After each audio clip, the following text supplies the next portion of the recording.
창세기 4장 1절부터 15절 첫 번째 시간입니다. 여기를 봐요. 자, 첫 번째 시간인데 오늘은 첫 시간이니까 우선 그 본문의 내용을 좀 파악을 하고 그리고 한 가지 정도만 좀 그 의미를 살피면서 우리들의 삶에 적용을 해볼까 합니다. 나머지 부분은 또 다음 주에 이게 좀 살펴보도록 그렇게 하겠습니다. 자, 먼저 여러분들 본문을 좀 보시면서 내용부터 좀 파악을 해보도록 하겠습니다. 그게 1절부터 5절까지를 쭉 보면 아담과 하와가 아들 둘을 낳았어요. 맞지요? 그 아들의 이름, 직업, 그리고 하나님께 제사를 드릴 때 바친 제물을 좀 정리를 해보도록 그렇게 하겠습니다. 첫째 아들이 뭐예요? 가인이고, 이 사람은 직업이 뭐예요? 밭을 가하는 농부. 제사 드릴 때 뭘로 제물을 바쳤지요? 땅에서 거둔 곡식을 주님께 제물로 바쳤어요. 하나님이 받았나요? 안 받았나요? 안 받았어요? 곡식으로 제물을 드려서 안 받았나요? 그럼 왜 제물을 안 받았나요? 대답도 못하면서 아니라고. 하여튼 이거는 이제 차츰 살펴보자고요. 그리고 둘째 아들이 누구예요? 아벨이. 이 사람 직업은 양을 치는 목자였어요. 목동이죠. 목자. 그런데 제사 드릴 때 제물 뭘 바쳤어요? 양떼 가운데서 그 맛배의 기름기를 제물로 바쳤다 그랬어요. 하나님이 받으셨나요? 안 받으셨나요? 받으셨어요. 동물 제사를 드려서 받았나요? 그럼 왜 받았나요? 살펴보도록 하자고요. 자, 두 번째, 여러분들 5절 한번 보세요. 5절을 보면은 하나님께서 제물을 받으시지 않자 가인이 어떻게 했어요? 화가 보통 난 게 아니라 몹시 화가 났어요. 몹시 화가 나가지고 얼굴이 어떻게 됐어요? 얼굴 빛이 달라졌으니까 몹시 화가 나가지고 얼굴이 아마 빨개진 것 같아요. 또 6절 7절 보세요. 그래서 이렇게 몹시 화가 나가지고 얼굴 빛이 달라진 가인을 보고 하나님께서 뭐라고 그러셨어요? 따라서 한번 해봅시다. 어찌하여 네가 화를 내느냐? 얼굴빛이 달라지는 까닭이 무엇이냐?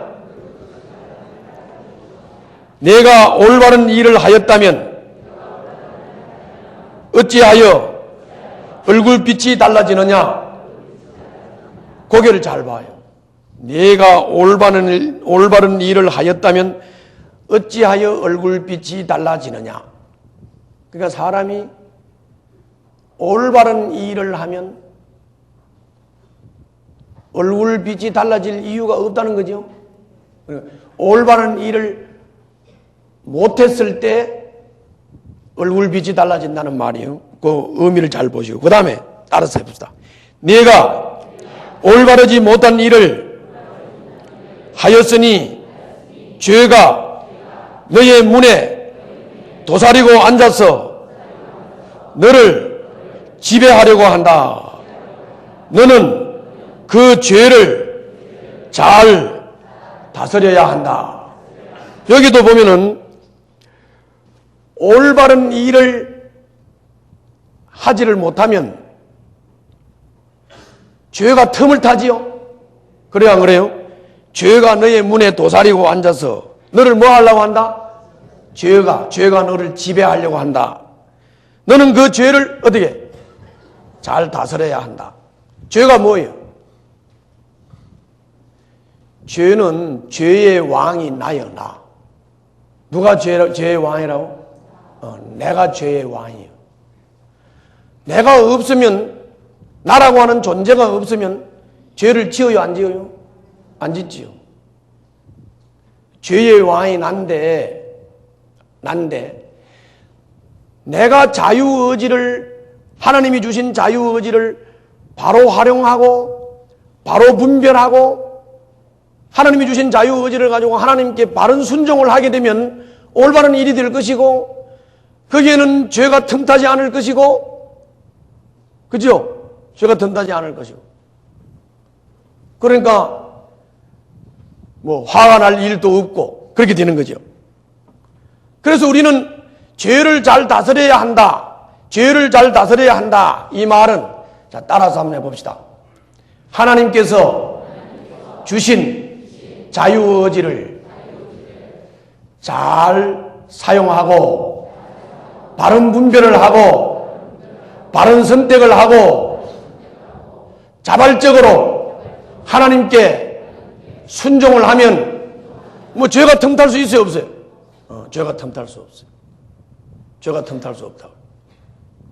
죄가 이렇게 문턱에 숨어 있을 수도 없고 죄가 나를 다스리려고 할 수도 없어요. 틈을 타지 않는다고. 그런 얘기예요.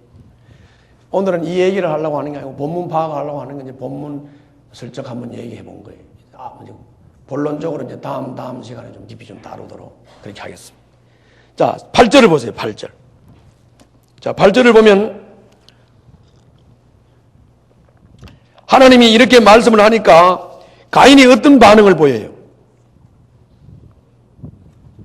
예? 8절 보라니까.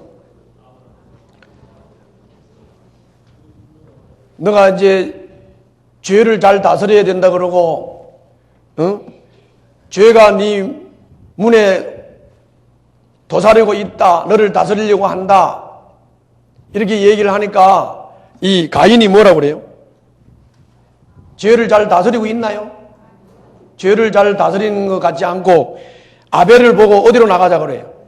덜로 나가자. 이래가지고 덜에 나가서 우리 둘이 있을 때만 돌로 동생을 쳐서 죽여버렸어요. 죄를 잘 다스렸나요? 자기를 잘 다스렸나요? 자기를 잘 다스리지도 못하고 죄를 잘 다스리죠. 자유의지를 잘못 썼어요. 분별력이 없죠.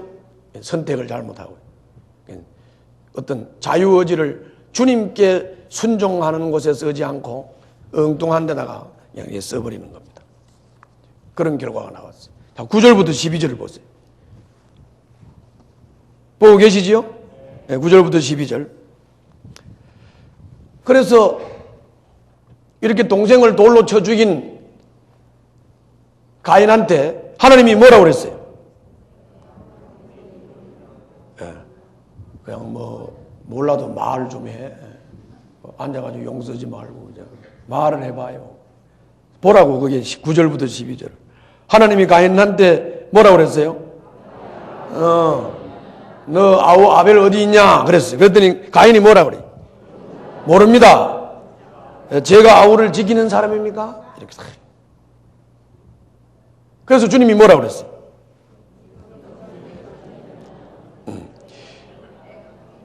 얘가 무슨 일을 저질렀느냐? 너의 아우의 피가 땅에서 나에게 울부짖는다. 이제 내가 땅에서 저주를 받을 것이다. 땅이 그 입을 벌려서 너의 아우의 피를 너의 손에서 받아 마셨다. 내가 밭을 갈아도 땅이 이제는 너에게 뭘 나타내지 않고 효력을 더 나타내지 않을 것이다. 너는 이 땅 위에서 어떻게 쉬지도 못하고 떠들어 다니게 될 것이다.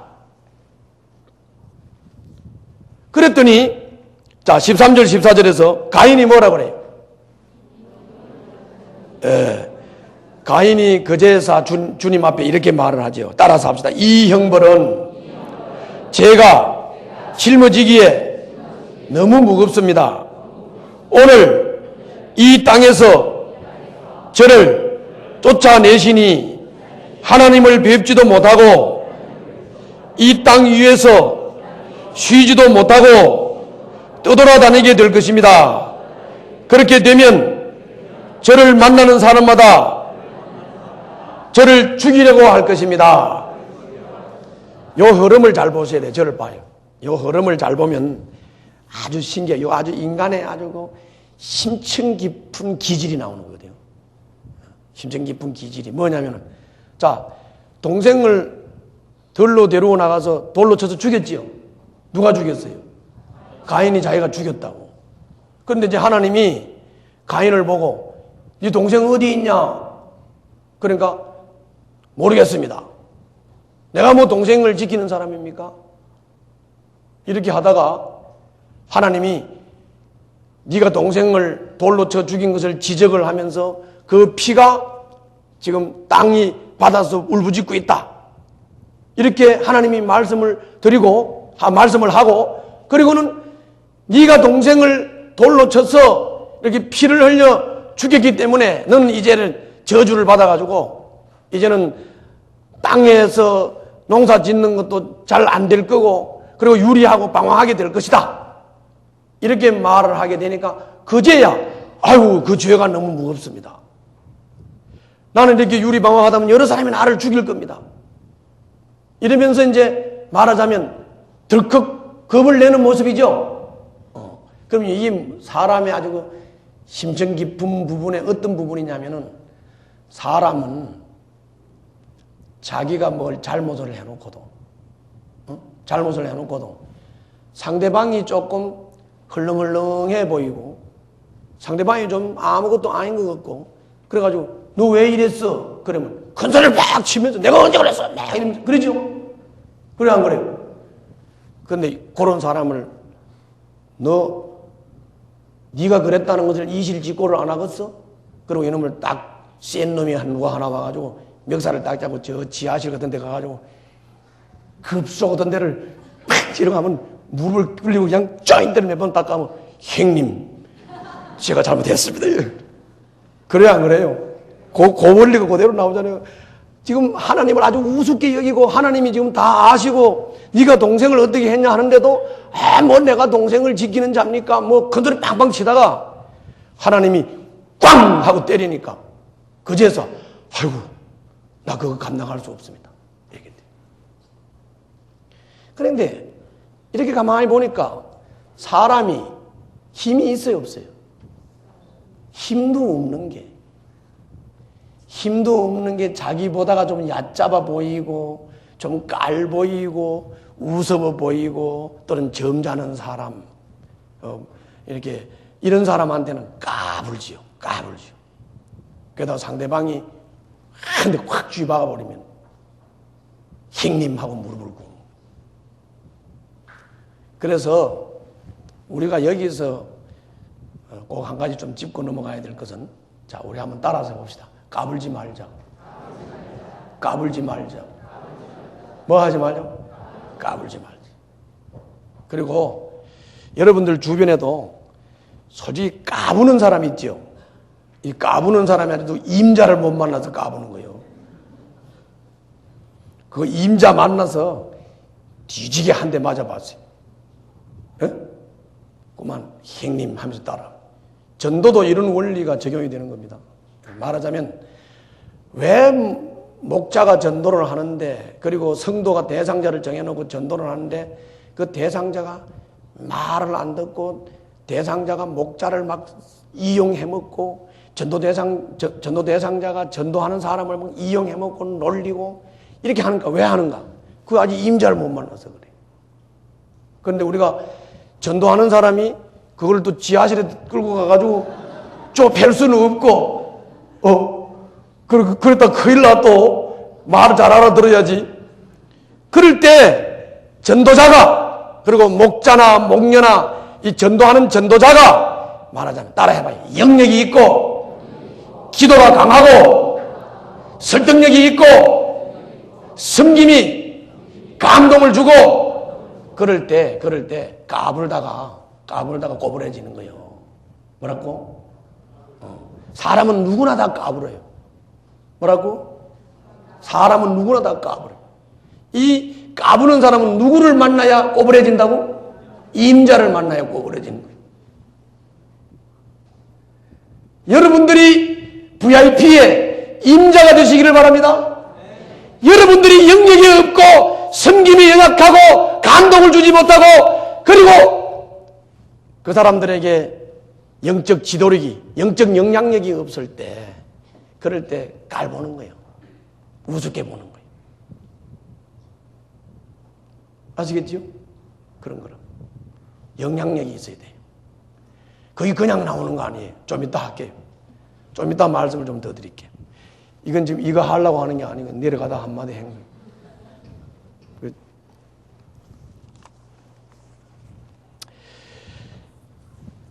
그런데 가인이 이렇게 하나님 앞에 무릎을 탁 꾸니까 15절을 봐요. 하나님이 어떻게 합니까? 아벨이한테 혜택을 주지요. 그래요, 안 그래요? 15절에 보면 하나님이 가인한테 혜택을 줘요. 어떤 혜택을 주나요? 주님께서 그렇지 않다. 가인을 죽이는 자는 어떻게? 7갑절로 벌을 받을 것이다. 그래서 주님께서 가인에게 표를 찍어주시고 어느 누가 그를 만나더라도 그를 죽이지 못하도록 이렇게 했다 하는 것이 오늘 본문의 전체적인 내용이에요. 자, 여기 봐요. 자, 제 본문 내용이 이제 정리됐어요. 이것도 해서 한 주간 동안 잊어버리지 말고 다음 주에도 오시면 이 본문 가지고 그 다음 내용을 다룰 테니까 이 본문 내용을 머리에다 잘 정리를 해 두시기 바랍니다. 오늘은 이제 내용은 정리를 했으니까 오늘 하나만 딱 다루도록 하겠습니다. 1절 한 절만 다룰 텐데, 자, 1절을 보면은 뭐가 나와요?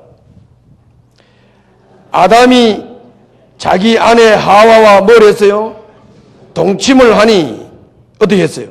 아내가 임신을 해가지고 가인을 낳았다. 이 가인을 낳자 하와가 뭐라고 고백을 했어요? 주님의 도우심으로 내가 남자아이를 얻었다. 이렇게 하와가 하나님 앞에 고백하는 내용이에요. 저를 보세요. 자, 오늘은 이 동침을 해서 가인을 임신을 하고 그리고 가인을 낳고 하와가 가인을 낳은 것에 대해서 하나님 앞에 고백하는 이 부분을 조금 깊이 있게 다루면서 함께 은혜를 나누도록 그렇게 하겠습니다. 우선 여기서 이 동침했다. 동침이 아니에요. 동침을 해야 돼, 동침. 동침한 거 아시죠? 모르는 사람. 처녀들이나 이런 또 총각들은 모를 수 있어요. 동침은 뭘 말하냐면 남자와 여자가 이게 정상적으로 결혼을 하지 않고 하는 건 아니에요. 정상적으로 결혼을 한 남자와 여자, 그러니까 부부죠, 부부가 이렇게 부부 관계를 하면서 함께 잠을 자는 걸 말하는 거예요. 쉽게 말하면.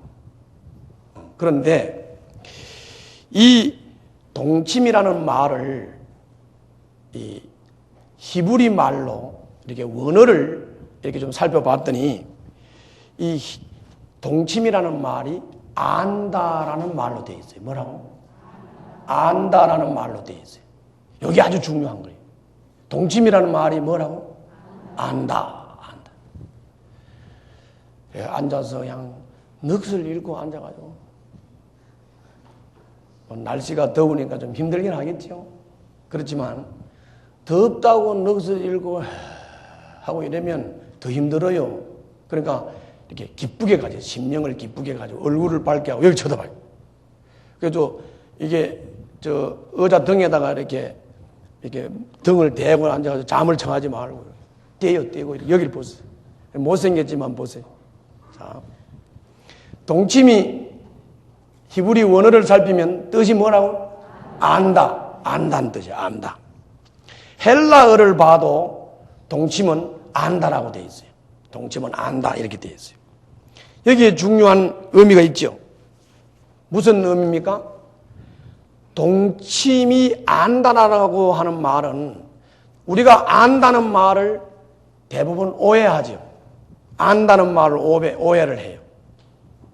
어떻게 오해를 하느냐면은 요즘은 이 정보 이 콘텐츠가 너무 발달이 많이 돼가지고 정보가 홍수처럼 이렇게 밀려오는 시대죠. 맞지요? 그래서 인터넷을 딱 켜가지고 그냥 뭐 다음을 들어가든지 뭐 네이버를 들어가든지 딱 들어가면 그냥 뭐 동영상도 나오고 뭐 그냥 뭐 오바마도 나오고 영국의 대통령도 나오고 뭐 다 나오죠. 나와요, 안 나와요? 그래가지고 오바마 사진을 딱 보고 나 오바마 안다. 그렇게 말할 수 있어요, 없어요? 뭐 없다고 하면서 그렇게 말을 했잖아요. 그죠? 인터넷에 보면은 뭐 김연아가 춤추는 것도 나오고 막 메달 따는 것도 나왔어. 근데 내가 김연아를 안다. 정보를 통해서 어떤 뉴스를 통해서 어떤 영상을 통해서 뭐 신문을 통해서 어떤 사진을 통해서 우리가 안다. 그걸 성경에서는 안다고 말하지 않았다. 여기 앉아 계신 분들이 지금 이명박이라고 하는 사람이 대한민국의 대통령이다 하는 거 다 여기 앉아 계신 분들 알아요, 몰라요? 여기 모르는 사람이 있으면 뭐예요? 간첩이죠. 그런데 이명박 씨가 대통령이다 하는 것을 솔직히 여러분들 뭘 가지고 알았어요? 솔직히 뭐 직접 만나본 바 있어요? 직접 만나본 바 없죠. 그냥 사진을 통해서 또는 홍보물을 통해서 그 뉴스에 자꾸 나오니까 안 나왔으면 좋겠는데 자꾸 나오니까 그 나오는 거 보다가 이명박 씨는 눈이 적어. 옛날에 어떤 권사님이 한 분이 이명박 씨를 안 찍겠대. 왜 안 찍으려고 그래요, 권사님? 그랬더니 눈이 너무 무섭게 생겼다고 안 찍는다고 그랬다. 하여튼 뭐 어떻든 우리가 그렇게 매스컴이나 사진이나 동영상이나 뉴스나 어떤 정보 시스템을 통해서 우리가 알고 있는 걸 갖다가 우리가 안다라고 할 수 있겠느냐는 거예요. 안다라고 할 수 있겠느냐. 그래서 우리가 안다라고 할 때는 경험을 통해서 아는 거예요. 경험을 통해서. 그래서 동침을 우리가 안다라고 할 때, 동침을 안다라고 하는 말로 표현했다고 할 때, 자, 부부 관계를 보자고요. 부부가 결혼을 해가지고 밤에 부부 관계를 통해서 서로 아내는 남편을 알아가고 남편은 아내를 알아가고 그 다음에 또 같이 한 집에서 살면서 같이 식사도 하고 때로는 상대방이 화를 내면 그 화내는 것을 내가 한번 당해도 보고 나도 한번 화내고 보고 그래서 둘이 조화를 이루어가면서 적어도 함께 삶을 살면서 그 사람의 성격이나 그 사람의 생활 습관이나 이런 것들을 다 함께 경험하면서 주고받고 공유를 할 때 그때 우리가 안다라고 말을 한다 그 말이에요. 안다라고 말을 한다 그 말이에요. 그러면 우리가 하나님을 아는 것이 구원이라고 그랬어요. 하나님을 아는 것이 영생이라고 그랬어요. 그렇다면 우리가 하나님에 대해서 우리가 뉴스에 나오는 이명박 씨를 그냥 그렇게 막연하게 아는 것으로 우리가 하나님을 안다라고 말할 수 있겠느냐. 그리고 그렇게 하나님을 알아가지고 우리가 영생을 얻을 수가 있겠는가. 그렇게 알아가지고 우리가 영생을 얻을 수 있겠어요, 없겠어요? 없다고요. 우리는 따라서 합시다. 하나님을 경험적으로 체험하고 경험해야 된다. 뭐라고요? 적어도 부부가 동침을 해서 부부가 서로를 알아간다면 마찬가지로 우리가 하나님을 경험한다고 할 때도 뭐냐? 하나님을 체험하고 경험해야 된다. 하나님을 체험하지 못하고 경험하지 못한 사람은 이 시간에도 눈을 감고 존다 이 말이에요. 알았시요? 눈 떠요. 하나님을 경험한 사람이 어떻게 하나님의 존재 앞에서 좋습니까? 자, 다시 한번 따라서 합시다. 하나님을 안다는 것은 하나님을 경험하는 것이다. 하나님을 체험하는 것이다. 하나님을 경험하고 하나님을 체험한 사람이 하나님을 안다라고 말하는 것이고 하나님을 안다고 할 때 그 사람이 영생을 얻었다 그렇게 말하는 거예요. 할렐루야. 여러분들 그러면 하나님에 대해서 막연하게 체험도 없고 경험도 없는, 그래서 막연하게 설교 몇 마디 듣고 성경 공부 몇 마디 한 거를 가지고 여러분들 하나님을 안다고 말할 수 있냐 그 말이죠. 그죠? 그러니까 졸리지. 졸릴 수밖에. 우리 등대교회 성도 여러분들, 하나님을 경험합시다. 하나님을 경험하시기 바랍니다. 하나님을 체험하시기 바랍니다. 그러면 하나님을 경험하고 하나님을 체험하려고 하면 그럼 어떻게 해야 돼요? 어떻게 해야 돼요? 동침해야지.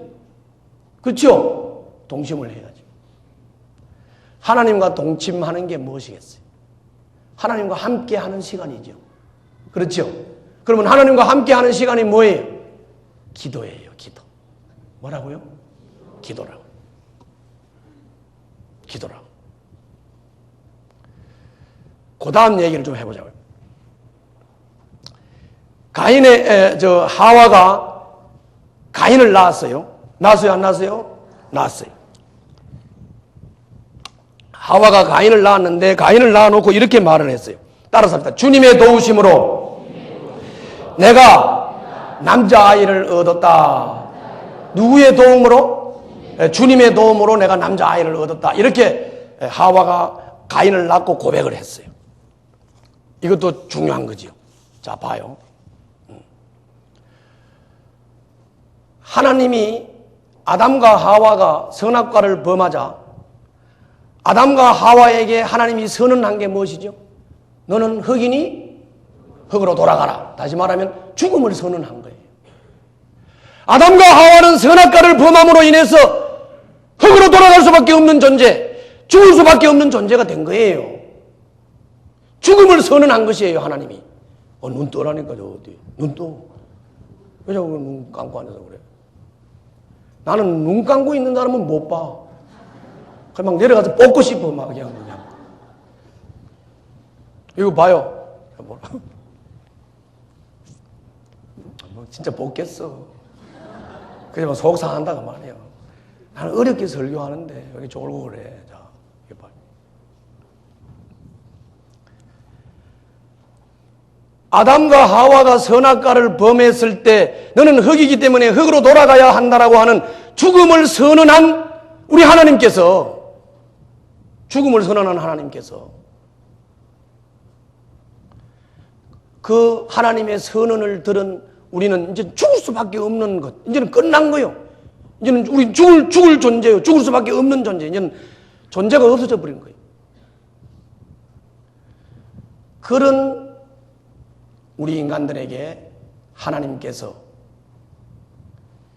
여자의 후손으로 예수를 약속하셨고, 맞지요? 여자의 후손으로 예수를 약속하셨어요. 그리고 그 예수님을 통해서, 여자의 후손이신 예수를 통해서 마귀의 머리를 깨뜨리고, 그리고 우리들에게 구원의 역사를 이루시겠다고 약속을 하셨어요. 약속을 하셨어요. 그리고 그 약속을 이루시기 위해서 따라서 합시다. 여자들을 통하여 생명을 주시기를 약속하셨다.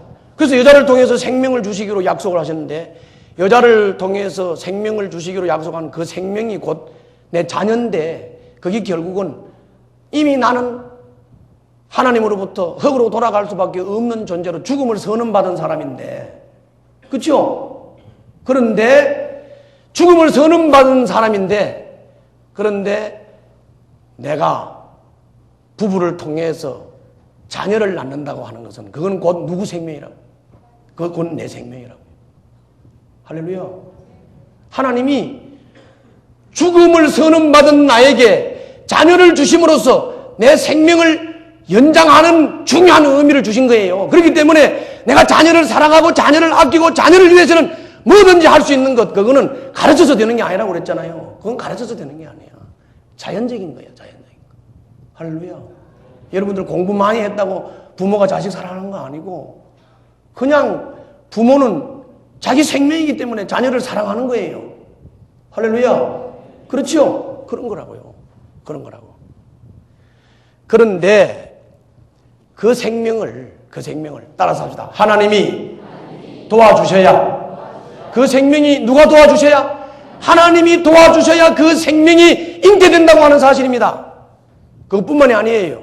그것뿐만이 아니에요. 이거는 영적인 자녀를 낳는 것도 마찬가지예요. 영적인 자녀를 낳는 것. 자, 따라서 합시다. 한 사람의 불신자가 하나님의 자녀로 태어나는 것, 이건 하나님이 도우셔야 돼. 내가 할 수 있어요. 하나님이 도와야 되는 거예요.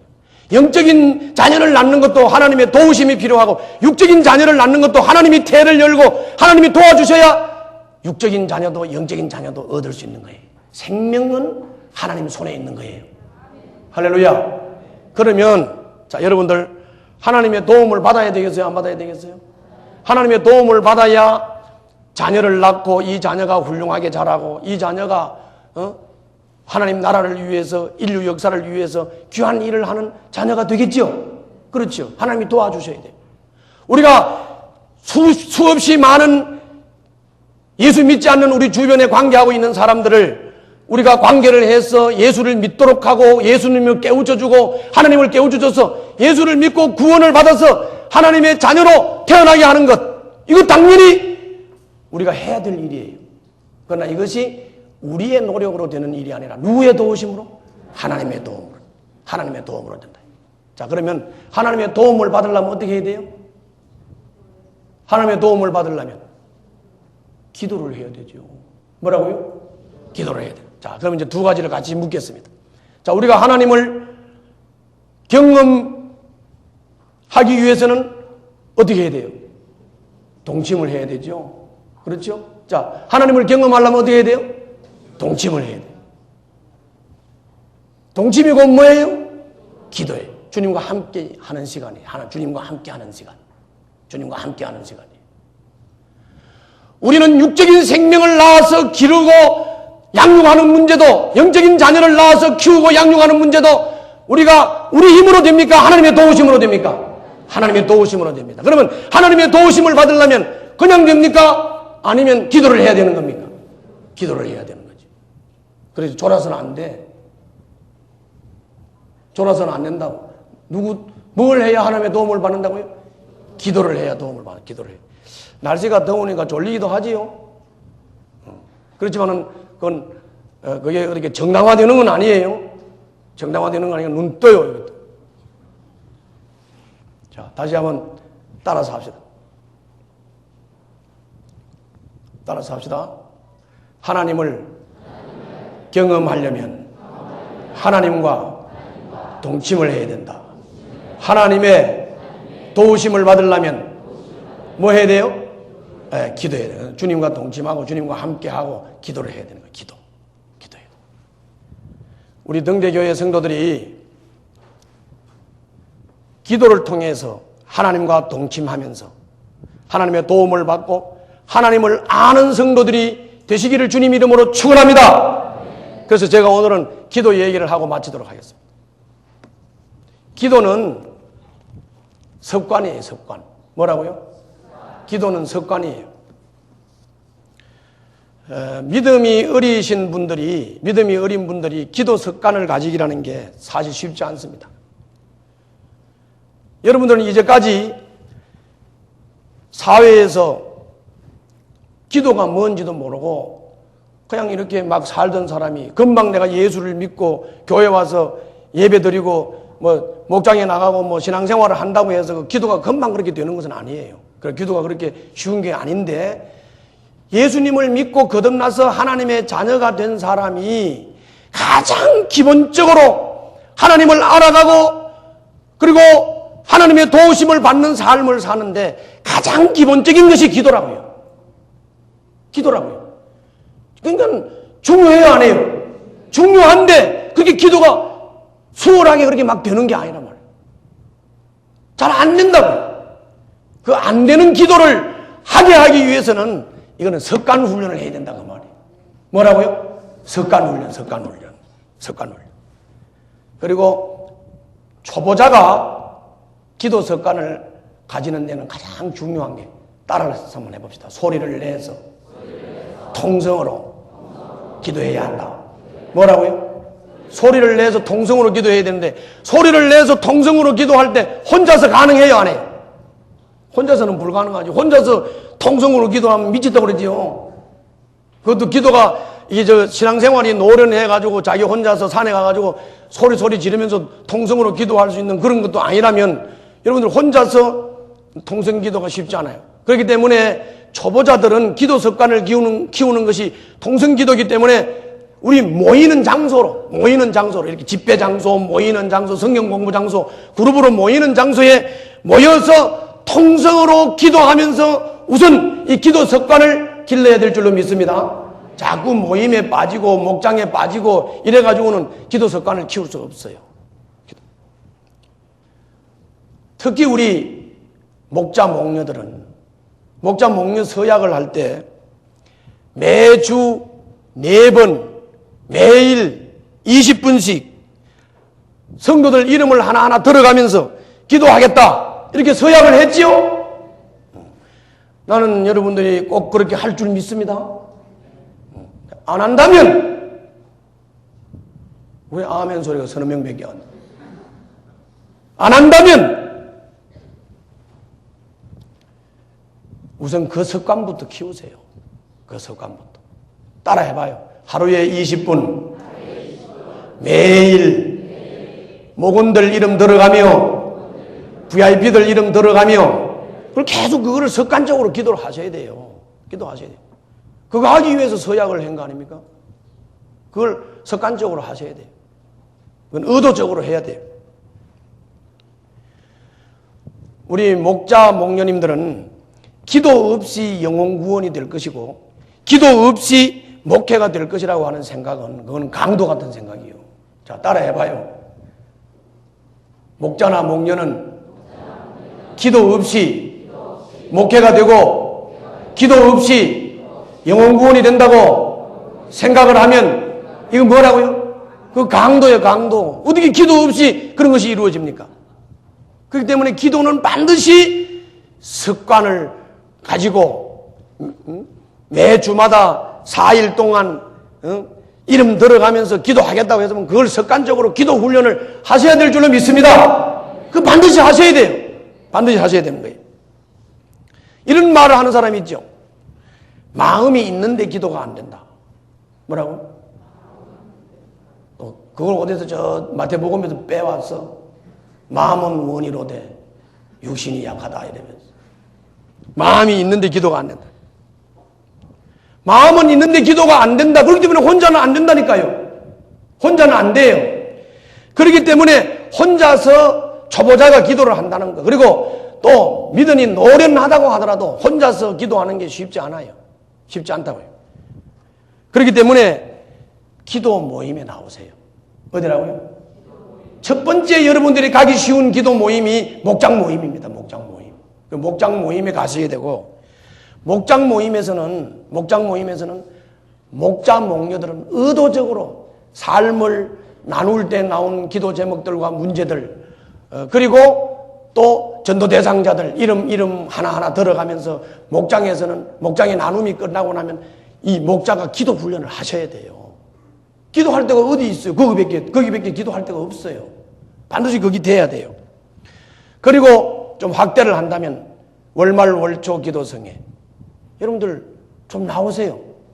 월말 월초 기도성회에 나와서 소리내서 기도하고 기도 습관을 키우고 기도가 돼야 돼요. 기도 연습이 돼야 되는 거예요. 기도는 습관이기 때문에 연습하고 훈련하는 것만큼 기도가 되는 거예요. 월말 월초 기도성회 같은데 여러분들 나와세요. 그 다음에 새벽에 5시 반부터 8시 반까지 여기 지금 본당 문이 항상 열려 있고 여기 아침에 여기 오면은 내가 기도 자리에 앉아 있습니다. 여러분들 여기 오면 기도 분위기가 되게 돼 있어. 그러면 새벽에 5시 반부터 8시 반 사이에는 여러분들 필요한 시간에 이 예배당에 오셔서 큐티를 하시고 기도를 하세요. 그 기도 분위기에 빠져들어 가시라고요. 그래야 되는 거예요. 기도를 하는 것은. 그냥 막 기도가 되리라고 생각합니까? 어떻게 지금 여러분들 가만하게 앉아 있는데 어느 날 입이 벌렁 열려가지고 막 기도가 방방방방 됩니까? 나는 그런 거를 내가 50년을 예수를 믿어도 그런 사람 못 봤어요. 없어요.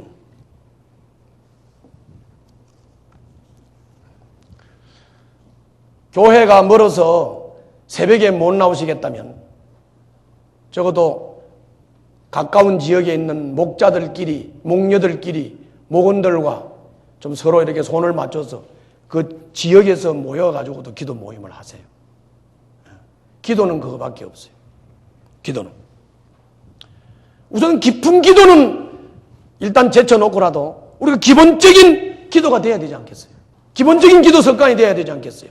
다시 한번 따라서 합시다. 기도는 하나님과 뭐 하는 거다? 동침하는 거예요. 동침하는 거예요. 동침.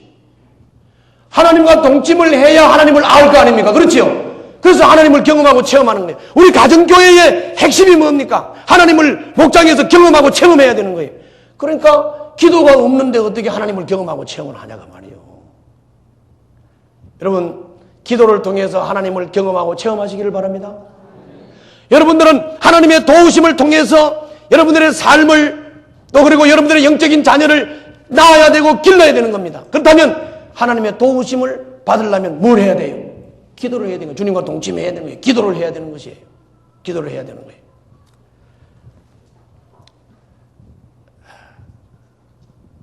우리 등대 성도들이